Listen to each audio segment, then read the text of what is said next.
Hello, everyone. I was just taking a walk in the community, and it's very pretty here. It's whenever I don't come here enough to know my way really around, so I'm always stumbling on new streets. But it was really nice. Anyway, it's nice to see you all. I was going to talk a little bit on how to adapt to change. I know that the Amy and her situation and just the church's situation, and I was gonna bring up the idea of change because we all deal with it. Things change.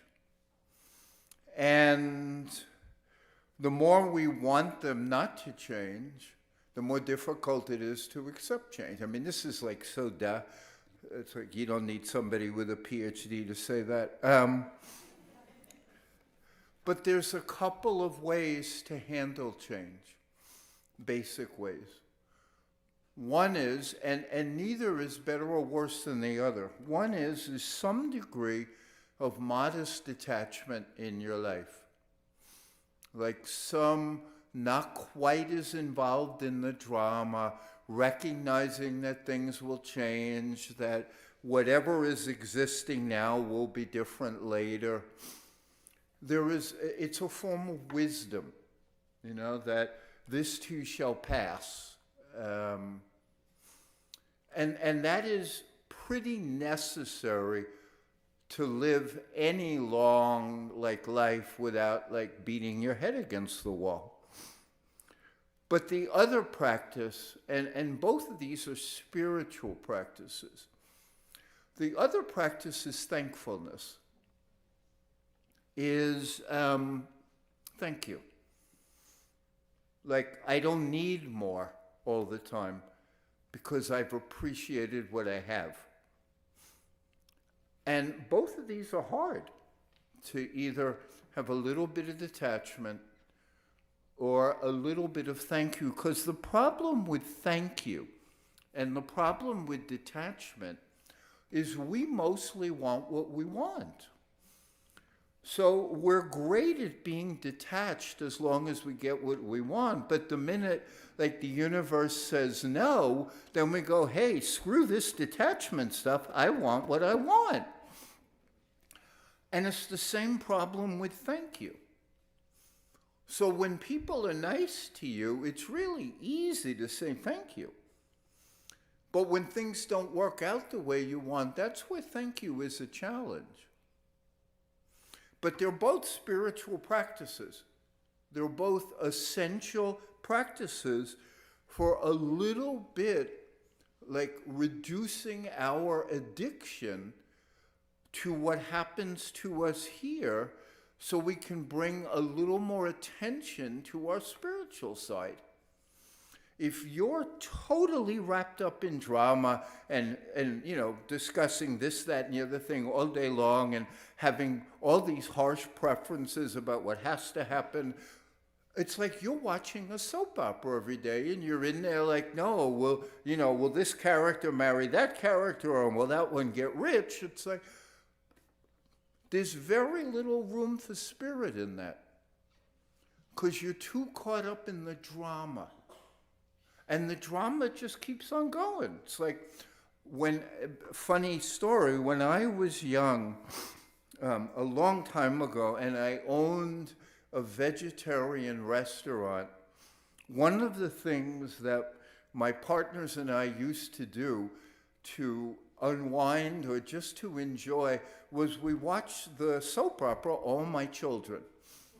I have no idea why we watched that soap opera, but we watched soap opera All My Children for I don't know how many years, and Erica in the soap opera was married to 14 people, and anyway, it was all drama, and we loved it. What 14 cliffhangers are going to be there in this hour? But here's the funny thing. I was, so it's slightly embarrassing, but it's true. I went to San Diego to attend a spiritual retreat. This is decades ago. And my friend and I, who were going to go to the retreat, we're staying at a motel in Encinitas by the water. And we have to check out at noon, and we want to watch All My Children, because that's at noon. So, and this is on our way to like a silent retreat, but you know, you have to have priorities. And our priorities were abundantly clear that we are not missing All My Children unless something really bad happens. So I went to the front desk and said to the guy, I mean, I'm like 25 years old and we look like surfer people. And I said to the guy, can we check out an hour late? And he's looking, why? I said, well, I want to watch my soap opera. And at this point, he's like, come on, can't you think of something better than that, kid? Come on, I've heard all sorts of bullshit, but this was like, you got to be kidding me. So I said, no, I want to watch my soap opera. So he goes into the back room, brings his wife out who watches soap operas, and she grills me on All My Children. Okay, big shot, you want to watch this? Who's the main character? So I say, and who's this guy? And I say, and she looks at her husband and says, yeah, he watches the soap opera. So we got to stay till 1 and we watched All My Children. But while it's a wonderful diversion, it's not a good way to go through life, like hanging on the soap opera all the time. Because what you're hanging on to is your desires and attachments and preferences and how you want it to work out. Like, you're not okay, and I don't remember many of the other characters. I do remember Erica and Palmer, but I don't remember, I mean, this is 30, 40 years ago. But, like, you're rooting for, like, that guy to go bankrupt because he has it coming to him. And you're rooting for, you know, them to find out who's cheating with who, because, you know, you want them to know. It's very, very painful to go through life like that. Constantly demanding that life be the way you want it to be, in the drama sense. You know, and at the end of All My Children, like, will Erica's 14th husband come back and find out that she's with guy 16? Tune in tomorrow and find out, right? That's what they do. But that's what we do every day, all day long. We're in drama, and we're attached, and we don't want to let that drama unfold. We want to micromanage it, and we want it to unfold the way we want. You can't be happy that way. You don't have enough control over things. And things change. They just change all the time. People come, people go. People get sick, people get well. People die, people are born. Change everywhere. So some detachment of, okay, there's Erica again with, you know, a different guy. Or there's Palmer and his good half-brother or whatever. You know, all these shows, they had evil twins and, like, they had all sorts of stuff.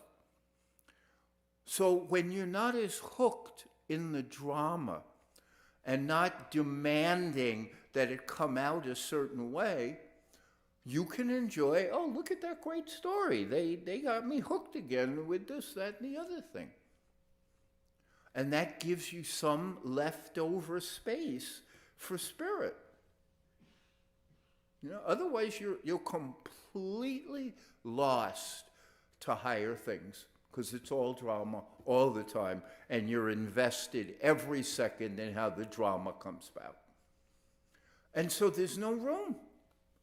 There's no room for the energy of transcendence, or, you know, let go, let God, or whatever the things are. There's no room for that. But the other way to create some room is to say thank you for what you have. Like, that's different than detachment, to say thank you. And it's often thank you for the opportunity, which is different than thank you for having everything work out the way I wanted it to work out, because that's not really thank you. That's more self-absorption. Oh, okay, universe, you got it right this time. But next time, if you don't do what I want, you didn't get it right. That's not actually thank you in the way we think it is. The thank you that works is thank you. Like, without all the conditions of our demands, thank you. And without all the relentless appraisal of, did this work out the way we wanted it to work out? And do I reserve my thank you for only when it's exactly the way I prefer? That's a very small thank you, which is why most of us have very small thank yous.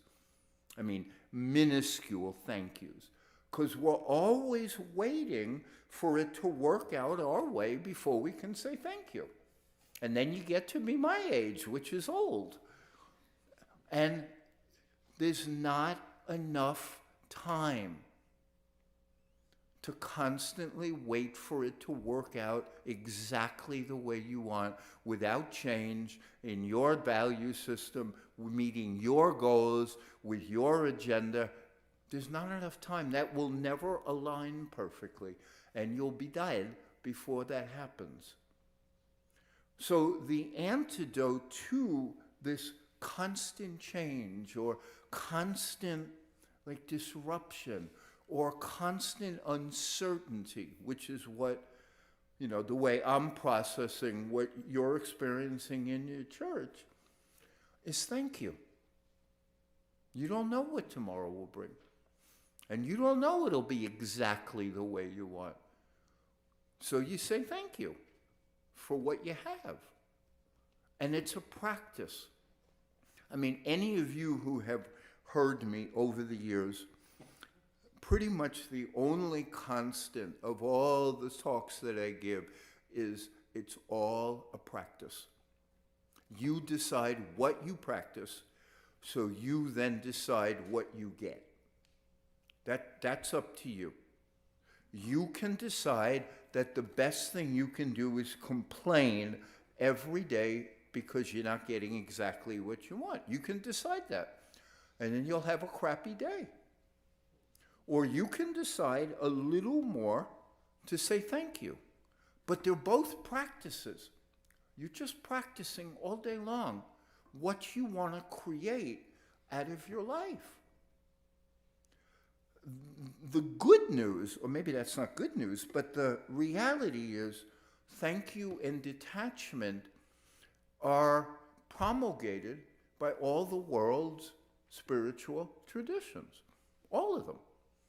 They promulgate thank you, and let me pull back a little from the drama. Because the world's religion, so to speak, they want you to be able to feel some peace. And if you're constantly, did this work out? Did that work out? Did they do everything I wanted? Is this exactly the way I need it to be? Can I keep what I want without changing? Can blah, blah, blah, blah, blah. There's no peace. What that soap opera did so masterfully was, keep us at the edge of our seat for 5 years until you run out of gas to be manipulated that much. But it was really fun while we did it. I mean, we talked about it, and is she going to go with this guy, or is the evil twin going to show up, or are they going to steal the whatever, and all the drama. We loved it. But it's great for an hour. It's not so great all day long. It's not. It's exhausting. And it keeps, in my mind, like the universe or spirit or whatever the higher intelligence, it makes it impossible for it to enter into you. because you're too busy, lost in the game and lost in the drama and lost in your wants. So you can't be at peace. And all the world's religion, spiritual traditions, they teach about peace. That's what they teach about. Be at peace. Because that lets a different kind of energy in. So the detachment piece is one, but I'm going to say just a couple more words of thank you, which is it's a form of attention. Like it's a form of paying attention. What do I notice that is good? What do I notice that is abundant? What do I notice that is freely given? What do I notice where things are helpful to me? Those are somewhat easy, even though they're almost impossible to do. But the other aspect of thank you is, what have I been asked to learn from this life? So that's change. How have my losses taught me about reality here on this planet, where everybody has enormous losses? How do I use some of the experiences to grow? That's where thank you is more challenging, but at some level, it's a practice. And the basic freedom that we've been given is the freedom to choose what we practice. That existential freedom, I don't believe that can be taken from us. In Viktor Frankl's Man's Search for Meaning, that's his key learning from being in a concentration camp. The Germans could take everything from me except my attitude and my choice. None of us, thankfully, are dealing with that right now.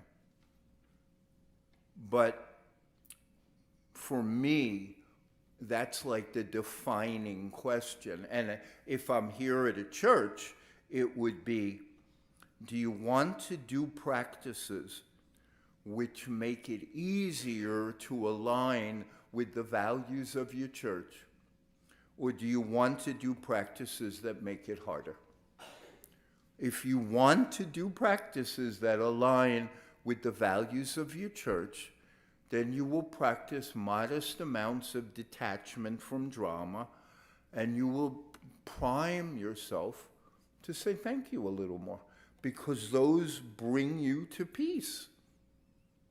Thank you. It's just, let me finish, because I don't want to take too much time. Let me finish with a short meditation practice on thank you. Please close your eyes.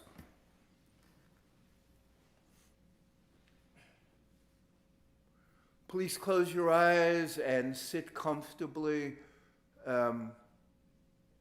back modestly straight. It's not a horrible this is not a deep meditation training. Just sit comfortably, but back relatively straight so you don't keel over.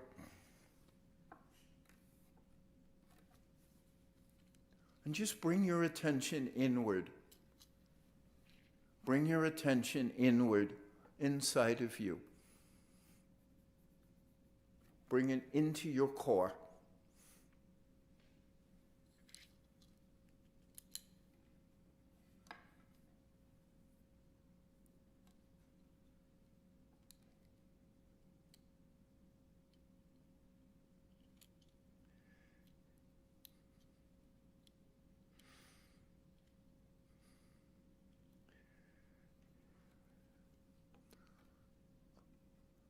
And as you breathe, see if you can use the breath to just very gently quiet you down.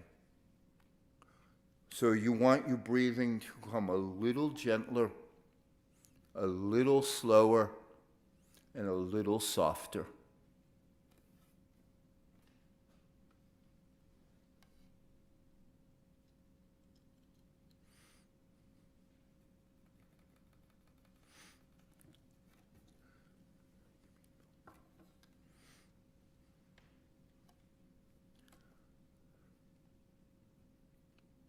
And when you inhale, just have your abdomen expand a bit, because that's how you gently and slowly breathe.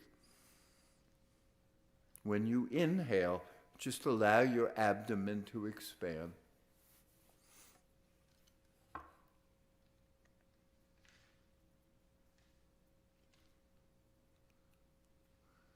And then all I want you to do on the next inhalation or so is say thank you when you breathe in. Just thank you. And when you exhale, just let it go. And then with one more breath in, just thank you one more time. Thank you for the breath. Thank you for the body. Thank you for the consciousness. Just thank you as you breathe, as you inhale. Thank you.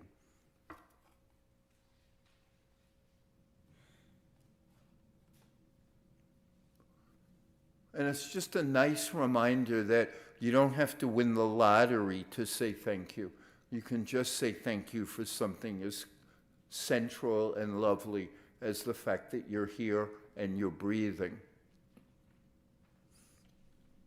Anyway, maybe one more breath in and out, and then very gently allow your eyes to open.